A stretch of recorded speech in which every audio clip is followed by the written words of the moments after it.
Assalamualaikum warahmatullahi wabarakatuh. Selamat pagi. Hari ini kita akan belajar tentang perbandingan trigonometri. Nah, perbandingan trigonometri pada segitiga siku-siku, kompetensi dasarnya adalah menjelaskan rasio trigonometri, ada sinus, kosinus, tan, kosekan, sekan, dan kotangen pada segitiga siku-siku, serta menyelesaikan masalah kontekstual yang berkaitan dengan rasio trigonometri pada segitiga siku-siku. Nah, ini adalah contoh bentuk manfaat belajar trigonometri. Nanti aplikasinya pada kehidupan sehari-hari. Nah, sebelum kita belajar ke perbandingan trigonometri, kita akan mengenal sudut. Nah, Bu Guru yakin pada saat SMP dulu sudah pernah belajar tentang sudut. Nah, sudut itu apa dan seterusnya. Nah, ukuran sudut itu biasa dinyatakan dengan satuan derajat atau satuan radian. Hubungan antara satuan derajat dan satuan radian, 1 derajat itu sama dengan pi per 180 derajat radian, atau 1 radian itu sama dengan 180 derajat dibagi dengan pi. Maka pi radian itu nilainya sama dengan 180 derajat. 1 putaran itu sama dengan 360 derajat, sama dengan 2 pi radian. Nah, contohnya 1 besar sudut seperempat putaran itu nilainya sama dengan seperempat dikali 360 derajat, maka nilainya sama dengan 90 derajat. Atau misalnya kita mau merubah ke bentuk radian, berarti seperempat dikalikan dengan 2 pi radian sama dengan 2 dibagi 4 ya, berarti nilainya sama dengan setengah pi radian. Kemudian contoh yang kedua, 1/6 pi radian itu sama dengan 1/6 dikalikan dengan 180 derajat, berarti 180 dibagi 6 berarti nilainya sama dengan 30 derajat. Berikutnya yang ketiga, 120 derajat sama dengan 120 derajat, kita rubah ke radian, berarti dikalikan dengan pi per 180 radian, maka nilainya menjadi 120 dibagi 180, berarti sama-sama kita sederhanakan, dibagi dengan 60, berarti 120 dibagi 60 nilainya 2, 180 dibagi 60 berarti nilainya adalah 3, maka nilainya 120 derajat itu sama dengan 2/3 pi radian. Itu adalah contoh perubahan sudutnya, perubahan ukuran sudut dari satuannya dari derajat, radian, atau putaran. Kemudian yang selanjutnya, kita mulai ke konsep perbandingan trigonometri pada segitiga siku-siku. Misalkan di situ ada segitiga siku-siku ABC, di mana siku-sikunya di B, maka sisi miringnya berarti sisi AC. Kemudian ada sudut theta, letaknya berada di C. Sisi di depannya theta berarti adalah sisi AB. Sampingnya sudut theta berarti adalah BC. Nah, diperhatikan hati-hati jangan sampai terbalik keliru dengan sisi depan, samping, atau sisi miring. Nah, sinus itu apa? Sinus theta itu adalah perbandingan dari panjang atau sisi depan dibagi dengan sisi miring, berarti sisi AB dibagi dengan AC. Biasa disingkat dengan, untuk mengingatnya adalah sin demi. Kemudian berikutnya adalah cos theta. Cos theta itu perbandingannya sama dengan sisi samping dibagi dengan sisi miring. Sampingnya berarti sisi BC dibagi dengan panjang dari AC, atau kosinus biasa disingkat dengan kosami. Berikutnya adalah tangen. Tan theta sama dengan sisi depan dibagi dengan sisi samping. Jadi panjang AB dibagi dengan panjang BC, atau biasa singkat dengan tan desak. Berarti untuk mengingatnya supaya lebih mudah, lebih cepat paham, cepat ingat, itu adalah sin demi kosami tan desak. Nah, berikutnya adalah untuk perbandingan sekan theta. Sekan theta, sisi miring dibagi dengan sisi samping. Sisi miringnya tadi adalah AC dibagi dengan BC. Nah, sisi miring dibagi sisi samping itu adalah kebalikannya, nilai perbandingan terbaliknya dari kosinus theta gitu ya. Kemudian kosekan theta itu sama dengan sisi miring dibagi dengan sisi depan, sama dengan AC dibagi dengan AB.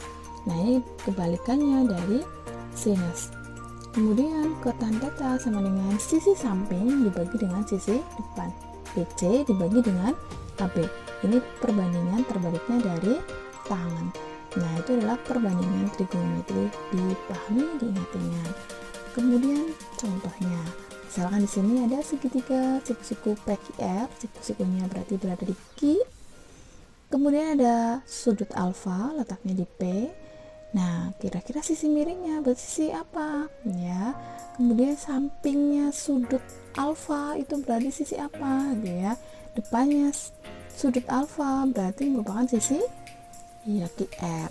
Nah, maka tentukan perbandingan trigonometri dari sudut alfanya. Nah, kita lihat dari sudut alfa. Sin alfa tadi depannya sudut alfa berarti sisinya adalah QR. Iya, miringnya adalah depannya Q berarti sisi PR. Berikutnya adalah kosami sampingnya alfa berarti adalah sisi PQ. Iya, dibagi dengan sisi miringnya adalah PR. Kemudian tan alfa, tan itu tan besar, depannya tadi adalah QR berarti dibagi sa, sampingnya adalah PQ berarti perbandingannya adalah QR dibagi dengan PQ. Kemudian kosek alfa tadi adalah kebalikannya dari sinus berarti PR dibagi dengan QR. Kemudian sekan itu kebalikannya dari cos berarti PR dibagi dengan PQ. Kemudian kotan itu adalah kebalikannya dari tangan berarti kotan alfa sama dengan PQ per QR. Nah, itu adalah perbandingan trigonometri. Mudah-mudahan semuanya hafal, paham. Nah, karena kita ketemu dengan bentuk segitiga siku-siku, ingat ya, dulu pada saat SMP belajar tentang teorema Pythagoras itu ya. Nah, untuk mencari sisi samping atau sisi miringnya kira-kira caranya gimana? Nah, itu ingat teorema Pythagoras. Nah, caranya gimana untuk nyari sisi miring? Nah, maka sisi miring adalah atas kuadratnya dari sisi miring itu sama dengan jumlah kuadrat sisi-sisi yang lainnya. Maka jika kalian telah memahami konsep Pythagoras, nah coba kamu tentukan kalau sisi penyikunya itu 3 cm dan 4 cm, maka panjang sisi miringnya itu berarti berapa? Yo, sudah tahu apa belum? Ya itu ya, dulu SMP diingat-ingat kembali ada triple Pythagoras itu ya. Nah, mudah-mudahan masih ingat triple Pythagorasnya berapa saja gitu ya. Nah, kemudian contohnya, jika cos A itu sama dengan 12 dibagi dengan 13, kemudian tentukan perbandingan trigonometri yang lainnya. Nah, dari soal yang diketahui ini cos A itu 12 per 13. Misalkan kita masukkan ke segitiga, namanya segitiga A, B, C, dimana siku-sikunya, misalkan gini siku-sikunya di B, kemudian cos A, kosinus, kosami gitu ya, sampingnya berarti 12, miringnya berarti 13. Iya itu ya, sampingnya 12, miringnya 13, maka sisi depannya berarti BC itu berarti nilainya berapa? Nah, kita ingat tadi teorema Pythagoras, diketahuinya sisi miring ya, berarti BC kuadrat sama dengan sisi miringnya berarti AC kuadrat dikurangi dengan AB kuadrat, maka BC sama dengan akar dari 13 kuadrat kurangi 12 kuadrat, maka nilainya menjadi akar 25. Jadi nilai BC itu sama dengan 5 ya. Ketemu berarti BC nya di sini nilainya adalah 5. Maka perbandingan sin A adalah sin demi depannya A. Depannya A berarti adalah sisi BC, panjangnya 5 berarti 5 dibagi sisi miringnya tadi adalah 13. Kemudian tangan alfa, tan besar, depannya 5 dibagi sa, sampingnya itu adalah 12. Berarti kosek alfa nilainya berapa? Kosek itu kebalikannya sinus, berarti 13 dibagi dengan 5. Kemudian sekan itu kebalikannya dari cos, berarti nilainya adalah 13 per 12 itu ya, 13 per 12. Kemudian kotan alfa, kotan itu berarti kebalikannya tangan, berarti nilainya adalah 12 per 5 ya. Kemudian berikutnya adalah bentuk perbandingan trigonometri sudut sudut-sudut istimewa. Nah, ada nilai sinus ya, sudut istimewa itu 0 derajat, 30 derajat, 45 derajat, 60 derajat, 90 derajat. Kok bisa Bu itu istimewa? Nah, kalian bisa cari referensi terlebih dahulu cara menentukan atau menemukan perbandingan trigonometri sudut-sudut istimewa. Kok bisa sin 0 derajat nilainya 0, sin 30 derajat nilainya setengah, dan seterusnya untuk nilai-nilai yang lain. Nah, kalian bisa menemukannya sendiri. Nah, nanti kita akan terapkan dengan menggunakan nilai sudut istimewa pada contoh. Nah, misalkan sini ada contoh sebuah tangga disandarkan pada tembok rumah dengan membentuk sudut 30 derajat terhadap tanah. Jarak antara ujung tangga dan permukaan tanah adalah 2 meter. Tentukan panjang tangga.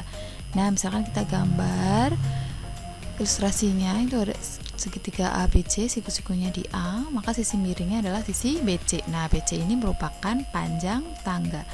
Tadi dari ujung tangga ke tanah itu panjangnya 2 meter, AC-nya berarti 2 meter. Berarti BC tadi ya, sisi miringnya kita butuhkan berarti menggunakan perbandingan sin 30 derajat sama dengan AC per BC. Maka setengah sama dengan 2 per BC. Kita pakai perkalian silang. Maka 1 kali BC sama dengan 2 kali 2. Maka BC panjangnya adalah 4. Jadi panjang tangganya adalah 4 meter. Nah, untuk selanjutnya untuk kita belajar, misalkan ada Doni nih. Doni lagi main di taman sekolah melihat puncak tiang bendera. Nah, Doni penasaran kira-kira berapa tingginya dari tiang bendera tersebut. Kalian coba untuk latihan dengan menerapkan perbandingan trigonometri. Kira-kira tinggi tiang bendera itu di taman sekolahnya Doni itu tingginya berapa? Nah, terima kasih untuk hari ini. Semoga hari ini bermanfaat untuk kita semua. Tetap semangat belajar. Semoga apa yang kita lakukan selalu mendapatkan keberkahan dari Allah Subhanahu wa Ta'ala. Terima kasih. Wassalamualaikum warahmatullahi wabarakatuh.